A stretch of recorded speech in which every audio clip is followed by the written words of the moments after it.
सत्य हैं। गुरु कौन होता है? गुरु वह होता है जो हमें शिक्षा देता है, उसको हम गुरु कहते हैं। कोई भी कार्य पढ़ाई बुनाई लिखाई है और लापरवाह पड़े कोई शुरू को पूरा यानी 4 साल को छोड़ दी गई और तो कहने का बात ये कि हम उसको क्या कहते हैं? गुरु कहते हैं। लेकिन अध्यात्म का गुरु जो है हमें कोई व्यक्ति नहीं होता, उस विचार का नाम है, चेतना का नाम है, जो हमें अंधकार से प्रकाश की ओर और ज्ञान से ज्ञान की ओर दाक्षम सेवाय मंत्र शुचि ओम पुनातो पुंडरीकाक्ष पुनातो पुंडरीकाक्ष पुनातो चंदन धारणम। हमारे भाई कोई कर रहे हैं क्या जैन चंदन? ओम चंदन से महत्पुण्यम पवित्रम पापनाशनम आपदाम हरते नित्यम लक्ष्मी तिष्ठति सर्वदा। ओम सर्वमंगल मांगल्ये शिवे साध साधिके ओम मनो ज्योतिर्ज्योत्स्तामाजस्य बृहस्पतिर्यज्ञमिमं तनो तौरिष्ठं जगगं समिमं ददातु विश्वे देवासै मादन्तमो प्रतिष्ठः। ओम वरुणाय नमः। आवायामि स्थापयामि धायामि गंधकं पुष्पाणि धूपं दीपं नैवेद्यं समर्पयामि। ओम कलशस्य देवताभ्यो नमः। मस्तक से लगाएं, अपने स्थान पर ही खड़े रहें। बहनों के दीपक जल गए हैं, आप भी जो है ये इसमें कटोरी में रख लीजिए, फूल चावल जो ले रही है। आप ऊंचे उठाएं थोड़ा दीपक, आप ऊपर उठा लीजिए, सर से ऊपर उठाइए और ओम की तरह से आपको आरती करनी है। आप भी उठाइए ऊपर को देखो। ओम यम ब्रह्म वेदांत विदो वदन्ति परम प्रधानम पुरुषं तथान्ये ईशोद्गते कारणमीश्वरं वा तस्मै नमो विघ्न विनाशनाय। ओम यम मृद मरुते स्तवन्ति दिविस्तवे वेदै सांकर्मो निष्दै गायन्ति यम सांगमा दानवस्थितद्गतेन मनीषा पश्यन्ति यम योगिनो यस्सां न विदुषुर्गणाय देवाय तस्मै नमः देवाय तस्मै नमः। शांति अभिषिञ्चनमपनितारं सदा वसन्तं हृदयारविन्दे भवं भवानी सहितं नमामि। तमेव माता च पिता तमेव बन्धु च सखा तमेव विद्याधरिणं तमेव सर्वं मम देव तमेव सर्वं मम देव। स्वरूप श्रेष्ठ तेजस्वी पापनाशक देव स्वरूप परमात्मा को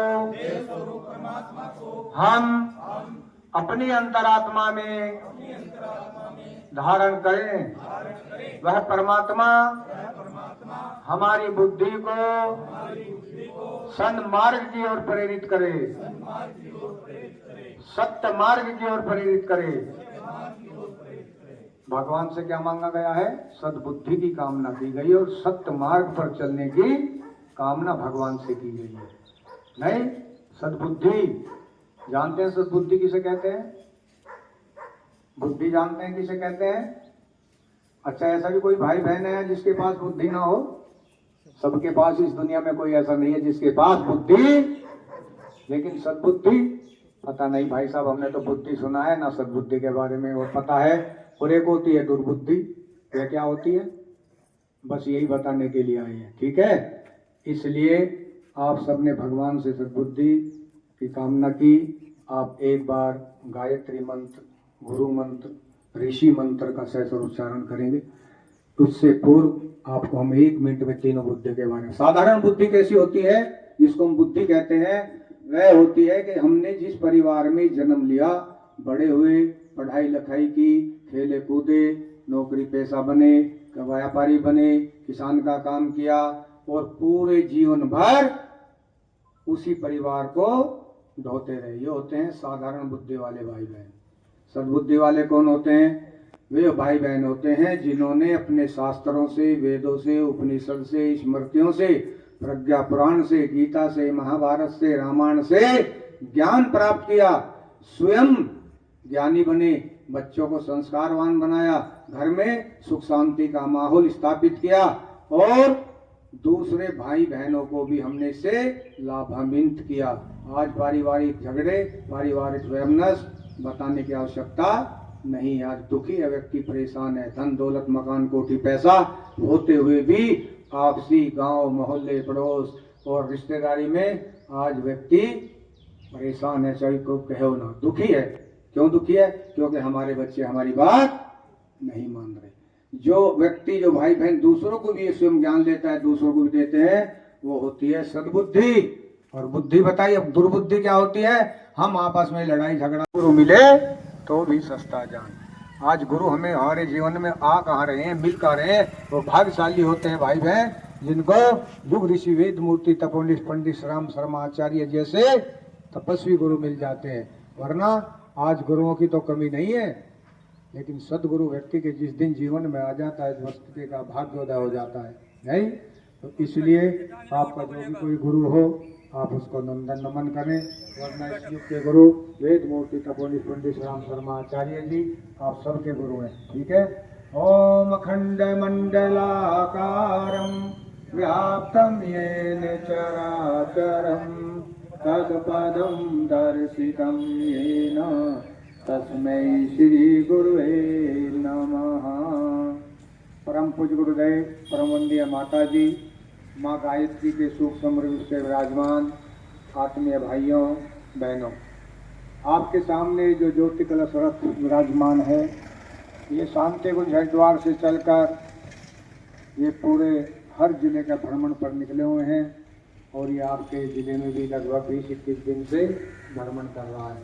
आज आपके गांव के में एक है, चलो गांव का तो कोई बात नहीं, जो आपके गांव में इस जहां आप खड़े हुए हैं भगवान महाकाल, भगवान भोले शंकर स्वयं विराजमान है। यह पवित्र भूमि जिस पर भगवान सूक्ष्म रूप से उपस्थित हैं, उसी की पवित्र भूमि पर आप खड़े हुए आत्मीय भाइयों और बहनों, ज्योति कलश शांति कुंज हरिद्वार से चलकर आपके बीच आज आए हैं। इस ज्योति कलश के अंदर क्या है आप सबको बताएं। इसके अंदर 2400 तीर्थों का जल और रज विराजमान है। आज से 1942 में लगभग 38-40 साल पूर्व पूरे देश और दुनिया का भ्रमण करने के बाद में जितने भी जागृत तीर्थ थे, उनका जल और रज की स्थापना शांति कुंज में की गई थी। जो पुराने कार्यकर्ता भाई बहन हैं, उनको मालूम होगा कि एक बार देव स्थापना का दौर चला था, घर घर में देव स्थापना का। उसमें पंचदेव का चित्र, पूज्य गुरुदेव, दादा गुरुदेव, दीपक, है ना, और उसी के साथ में भी 2400 तीर्थों का जल और रज विराजमान है। छोटी बड़ा की सूची, इसलिए यहाँ हुआ होगा तो मालूम होगा। आप कथा बना कर रहे हैं, हम जरूर हुआ। वो ही जल जो हमारे भाई बहन वंचित रह गए थे, वो ही रज और जल आज गांव गांव, शहर शहर, गली गली, मोहल्ले मोहल्ले और घर घर तक ये प्रसाद पहुंचाया जा रहा है। जो इससे दर्शन मात्र कर लेता है, उसको 2400 तीर्थों का पुण्य लाभ मिलता है। दूसरे नंबर पर ये जो दीपक जल रहा है, आप सबने जो शांति कुंज गए हैं, अखंड ज्योति के दर्शन किए होंगे। अखंड ज्योति के दर्शन करने के लिए किन्हीं विशेष पर्वों पर आपको कम से कम 2 घंटे, 3 घंटे, 4 घंटे तक का इंतजार करना पड़ जाता है, तब जाकर उस अखंड ज्योति के दर्शन करने को मिलते हैं। परम पूज्य गुरुदेव ने, जैसा आप सबको विदित है कि 1926 में जो अखंड ज्योति अपने ग्राम आमल खेड़ा से प्रज्वलित की, जब वे पूजा उपासना में बैठे हुए थे, तब 28 फरवरी 1926 को परम पूज्य गुरुदेव जिस कोठरी में पूजा उपासना कर रहे थे, वो कोठरी भव्य प्रकार से भर गई। पूज्य गुरुदेव घबराए कि ये क्या हो गया, ये क्या चमक मार रही है। वे घबरा कर जब खड़े हुए तो तभी उस अखंड ज्योति के अंदर से 6 फुट की आकृति स्वामी सर्वेशानंद जी की आरती, जिनके आप फोटो देख रहे हैं, लंबे लंबे केस हैं, और ये उत्पन्न हुए, उसमें से दिखाई दिए, दर्शन दिए पूज्य गुरुदेव के।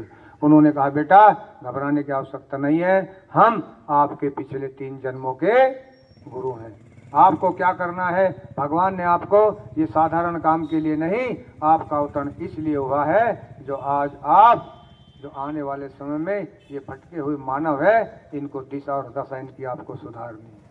24 लाख के 24 महापुरुषण पूज्य गुरुदेव ने इस अखंड ज्योति के सामने संपन्न किए पूरे विधि विधान से। सबको मालूम होना चाहिए कि 24 वर्ष तक जमीन पर सोए, एक काली गाय को जौ खिलाते थे और जो गोबर में से जो गो संस्कारित निकलते थे छान बीन कर पीस कर 24 घंटे में एक रोटी और एक गिलास मट्ठा उसी काली गाय का 24 घंटे में एक बार लेते थे। इतनी कठोर साधना तब 66 माला प्रतिदिन करती थी और 6 घंटे की पूजा उपासना करने के पश्चात और तब 3250 पुस्तकों का लेखन पूज्य गुरुदेव ने अखंड ज्योति के संरक्षण में किया। वो महान ज्योति का जन्म शताब्दी वर्ष 2026 में मनाया जा रहा है। अगले वर्ष कब 2026 कार्यकर्ता हैं, सबको मालूम होगा। और परम वंदनीय माता जी जिन्होंने इस मिशन को बच्चे की तरह से सिंचाए खड़ा किया है और उन्हीं के संरक्षण में यह ज्योति अपनी प्राखंड प्रचंड ज्योति के रूप में स्थापना होने जा रही है। यह ज्योति ज्वाला ज्योति बन जाए, इसलिए ये साधना माता जी के संरक्षण में ये कार्य ज्योति ने कहा। इसलिए परम वंदनीय माता जी का भी अवतरण देश 1926, उनकी भी अगले वर्ष जन्मशती मनाई जा रही है, 100 साल हो रहे हैं। तीसरे नंबर पर क्या है कि पूज्य गुरुदेव ने जो अपनी साधना का प्रारंभ पूरी विधि और विधान से 28 फरवरी 1926 से किया था, वो ही साधना के 100 वर्ष 26 फरवरी 2027 को पूरे 100 वर्ष हो रहे हैं। ये त्रिवेणी संगम बन रहा है, इसलिए हम और आप सबका इतना बड़ा परम सौभाग्य है कि हमारे जीवन में ये ऐसा गोल्डन मौका चांस कभी आने वाला, हम नहीं रहेंगे इस दुनिया में, लेकिन आज भगवान राम की तरह से, रीछ बांदरों की तरह से भगवान राम के समय में जिनको स्वयं भगवान के साथ किया, भगवान कृष्ण जी के समय में बाल ग्वालों ने जो स्वयं भगवान कृष्ण के साथ मिलकर काम किया, भगवान बुद्ध के समय में भिक्षुक और भिक्षुणियों ने भगवान के साथ मिलकर काम किया, वही परम सौभाग्य आज हम सब का आने वाला है कि 2026 में हम स्वयं अपने महाकाल अपने भगवान के साथ मिलकर काम करने वाले हैं। हमको इतनी सी जिम्मेवारी है कि हम गुरुदेव को घर घर तक पहुंचा दें, घर घर तक उनको पहुंचा दें। किस रूप में? साहित्य के रूप में। पूज्य गुरुदेव ने कहा है कि बेटे मेरा साहित्य, मेरा जो रूप है वो मेरे साहित्य में छुपा हुआ है, इसलिए मेरे सामने मेरी आरती उतारने की आवश्यकता नहीं है, मेरे सामने सिर झुका करने की आवश्यकता नहीं है, मेरे सामने तिलक लगाने की आवश्यकता नहीं है। एक ही मेरी पीड़ा है कि आज जो पूरी देश और दुनिया की मानव भटक गया है, आज घरे घरे क्लेश न जाने क्या क्या हो रहा है, बताने की आवश्यकता नहीं है। बेटे ये मेरी पीड़ा को, मेरे विचारों को आप मुझे घर घर तक स्थापित कर दीजिए। मेरे जो क्रांतिकारी विचार हैं, मेरे जो शब्द हैं, मैंने जिए हैं, कहा है, तब व्यक्ति ने जीवन में उतारे हैं। आज 15 से 20 करोड़ भाई बहनों ने पूज्य गुरुदेव के सानिध्य में आने के बाद में उनके सानिध्य में अपने आप को बदल चुके हैं। तो इसलिए आप सब बड़े सौभाग्यशाली हैं कि ये पावन और सौभाग्य भी मिल रहा है। पूज्य गुरुदेव द्वारा रचित साहित्य की एक पुस्तक, 1, 2, 3, 4, 5, 10 रुपए वाली जो भी पुस्तक है, आप अब जिस परिक्षेत्र में रहते हैं उस गांव के घर घर में एक एक पुस्तक कम से कम पहुंच जाए और उनको प्रेरणा दें कि आप स्वयं पढ़ें, अपने बच्चों को पढ़ाएं और जितने भी परिवार में सदस्य हैं सबको पढ़ाएं। तो गुरुजी ने कहा कि घर, गांव से घर, घर से परिवार, परिवार से एक एक व्यक्ति जुड़ता हुआ चला जाएगा। आप बस इतनी भूमिका निभा देना, बाकी काम भगवान महाकाल गुरुदेव का है। ठीक है, तो अधिक बातें न बताते हुए, क्योंकि कार्यक्रम व्यवस्थित रहते हैं सारा दिन, सुबह से 8 बजे से 4 बजे से शुरू हो जाते हैं। सुबह एक जगह कार्यक्रम यज्ञ का करके संपन्न, झगड़ा, बाप बेटे का झगड़ा, माता पिता का झगड़ा नहीं, सास बहू का झगड़ा, भाई भाई का झगड़ा, बहन बहन का झगड़ा, हम स्वयं भी दुखी रहते हैं और दूसरों को भी कष्ट पहुंचाते हैं। इसको कहते हैं दुर्बुद्धि। विस्तार से बताएंगे तो 1 घंटा इनमें ही लग जाएगा, लेकिन सुख समय आते तो भगवान से सद्बुद्धि की कामना करें और एक बार गायत्री ओम भूर्भुवः स्वः तत्सवितुर्वरेण्यं भर्गो देवस्य धीमहि धियो यो नः प्रचोदयात्। इसके पश्चात हम गुरु का आह्वान करेंगे। गुरु कौन होता है? गुरु वह होता है जो हमें शिक्षा देता है। हम उसको भी क्या कहते हैं? गुरु कहते हैं। हमको कोई सिलाई कढ़ाई बुनाई कुछ भी कार्य हमको सिखा देता है तो हम उसको भी गुरु कहते हैं। लेकिन सदगुरु कौन होता है? सदगुरु वह होता है, कोई व्यक्ति नहीं होता। सदगुरु एक विचार होता है। सदगुरु चेतना का नाम होता है जो ऋषियों ने हमको बताया। क्या है? कि जो हमें अज्ञान से ज्ञान की ओर, अंधकार से प्रकाश की ओर ले जाए, उस चेतना का नाम सदगुरु है। और सदगुरु की महिमा हमारे वेदों में, हमारे शास्त्रों में बहुत उच्च कोटि का स्थान रखा गया है। गुरु का क्या स्थान रखा गया है? कहा गया है कि गुरुर् ब्रह्मा गुरुर् विष्णु गुरुदेव महेश्वरा गुरुरेव परब्रह्म तस्मै श्री गुरुवे नमः। एक संत ने तो और बड़ी बात कही है। संत कबीरदास जी ने, आपने पढ़ा होगा चौथी क्लास में। सब बहनें पढ़ी लिखी है ना? एक दो चार को छोड़ दीजिए जो बुजुर्ग हैं, शायद ना पढ़ी लिखी है, लेकिन 5वीं तक तो वो भी पढ़ी है गाँव में, नहीं? और ये दोहा संत कबीरदास जी ने चौथी क्लास में लिखा। क्या? कि गुरु गोविंदाऊ खड़े काके लागू पाए, बलिहारी गुरु आपनो गोविंद जो बताए। गुरु और भगवान सामने साथ मिल जाए तो पहले किसको नमन करना चाहिए? गुरु को। क्यों? क्योंकि गुरु के माध्यम से हमको भगवान की प्राप्ति होती है, गुरु के माध्यम से हमको ज्ञान प्राप्त होता है, और सदगुरु के माध्यम से हमको जीवन मुक्ति। ये है। एक संत ने तो और बड़ी बात कही है। क्या कहा है? कि यह तन विष की बेलरी गुरु अमृत की खान, और शीश दिए जो सदगुरु मिले तो भी सस्ता जान। कबीरदास जी ने हजारों दोहे लिखे हैं, और ऐसे सारभ्रमिक दोहे लिखे हैं। आज के युवा उनके दोहों पर पीएचडी कर रहे हैं। कितने पढ़े लिखे थे कबीरदास जी मालूम है? अनपढ़। एक बहन जी कह रही है अनपढ़, जोरदार ताली बजाइए, मालूम है। लेकिन कबीरदास जी ने ये नहीं कहा। जब संत ने पूछा आप कितने पढ़े लिखे हैं, क्या कहा था उन्होंने? उन्होंने कहा, उसका भी दोहा बना दिया 2 शब्दों का। क्या कहा कबीरदास जी ने? कि मसी कागज छुयो नहीं, मसी कागज छुयो नहीं, कलम गयो नहीं हाथ। लिखने के नाम पर कभी कलम को हाथ में नहीं पकड़ा, और लेखनी के नाम पर कभी कागज पर लिखा नहीं। इतने पढ़े लिखे थे कबीरदास जी। लेकिन उनके ज्ञान की अथाह को आप जाने तो आज का युवा उन पर ग्रेजुएशन के बाद में पीएचडी कर रहा है। इसको कहते हैं ज्ञान।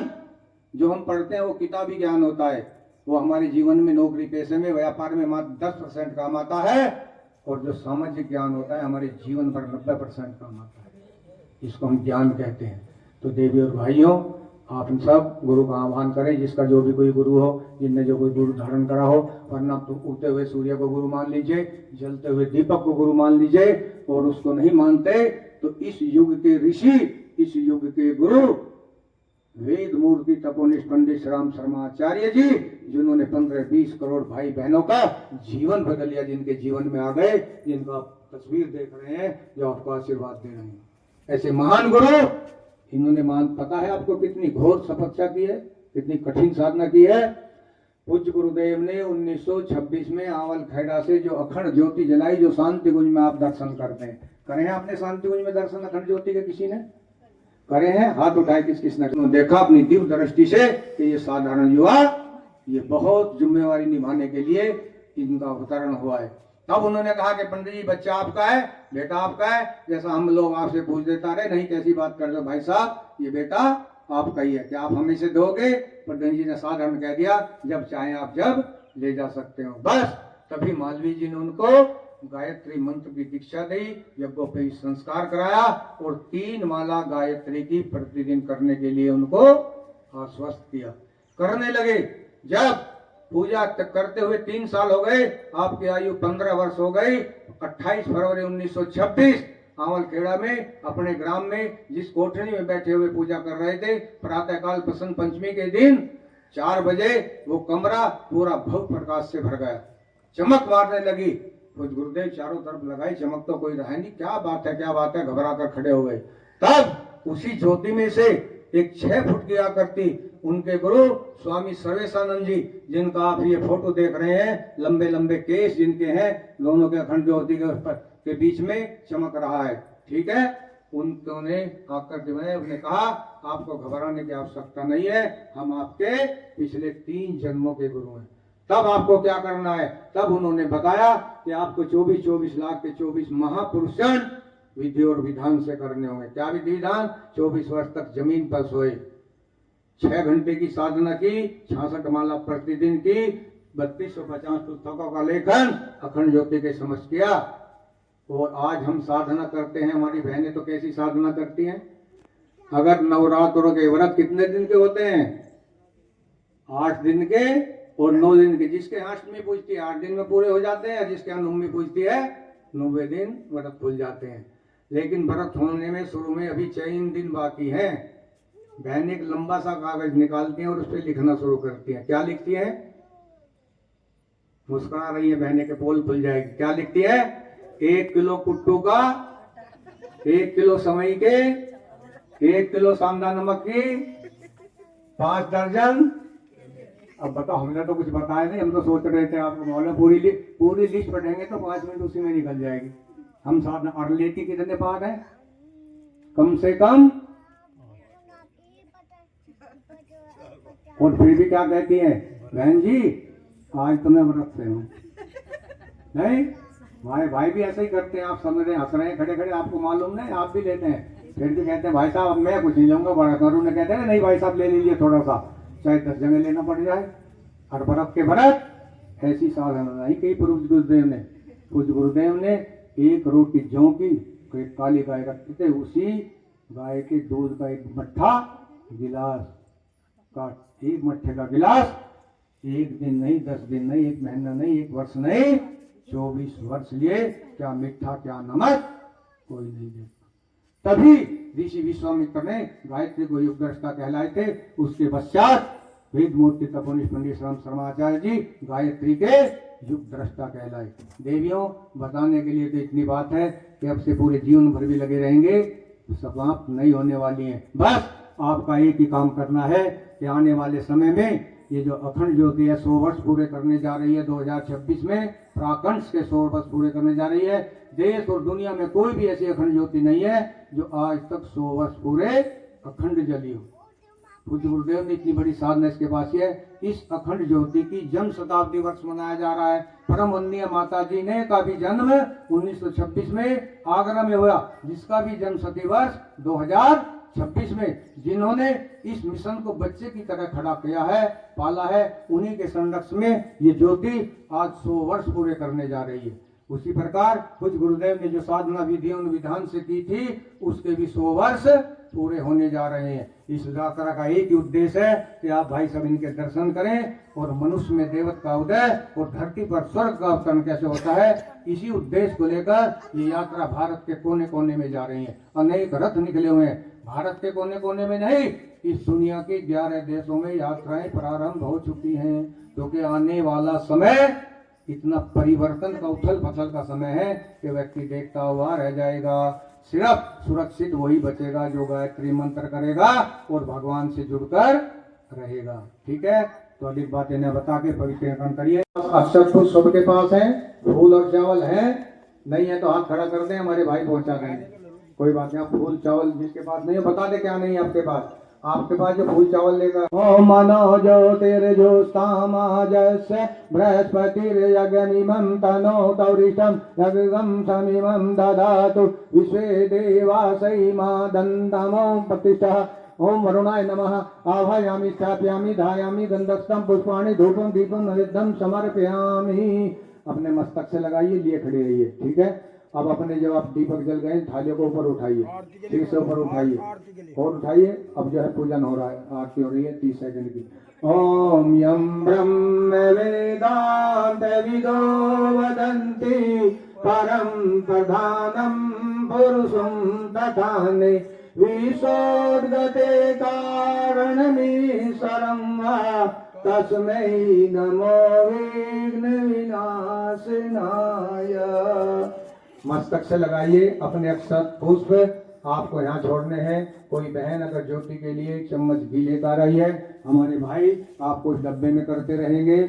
चावल लेकर आई हैं, हम कुछ मांगने नहीं है, आप लेकर आई हैं तो उसमें कट्टे में डाल रहे हैं भाई, इसमें डाल रहे हैं। दूसरे नंबर पर तो प्रसाद का इंतजाम करिए, प्रसाद भी लीजिए जी बहन। अखंड ज्योति कोई बात नहीं, आपका रखी ना, आप हमें दीजिए उनको। अपना प्रसाद दूसरे को दीजिए, दूसरे का प्रसाद खाइए। आप मंगवा दीजिए, जिसके पास साहित्य पुराना अखंड ज्योति युग निर्माणों पाक्षिक को कोई भी पुस्तक हैं उनको आगे बांटते हैं। जिसको आवश्यकता है वो सब अखंड ज्योति गुरुदेव द्वारा लिखित साहित्य आप ले लेना, ठीक है। आप पूजन करिए, धीरे धीरे छोड़ते रहिए। एक तरफ को निकलकर आप प्रसाद ले लीजिए। और अखंड ज्योति कुछ गुरुदेव द्वारा लिखी अखंड ज्योति युग निर्माण योजना पुस्तक पाक्षिक प्रज्ञाभियान कुछ गुरुदेव ने 3250 पुस्तकों का लेखन किया है। आप 3250 पुस्तकों में से कोई भी एक पुस्तक उठा लेना। आपकी व्यक्तिगत, पारिवारिक, सामाजिक, राजनीतिक, धार्मिक कोई भी समस्या का समाधान अगर नहीं मिल रहा है तो उनमें से एक पुस्तक उठाकर जौन सा पेज आप खोलें उसी पेज को पढ़ना शुरू कर देना। आपकी समस्या का समाधान तुरंत, आप पेज पूरा नहीं पढ़ पाएंगे, आपकी समस्या का समाधान 101% हो जाएगा। इसलिए आप सबको यहाँ गुरुदेव का साहित्य वितरित किया जाएगा। जो भाई बहन लेना चाहते हैं वो ले लेंगे। धन्यवाद।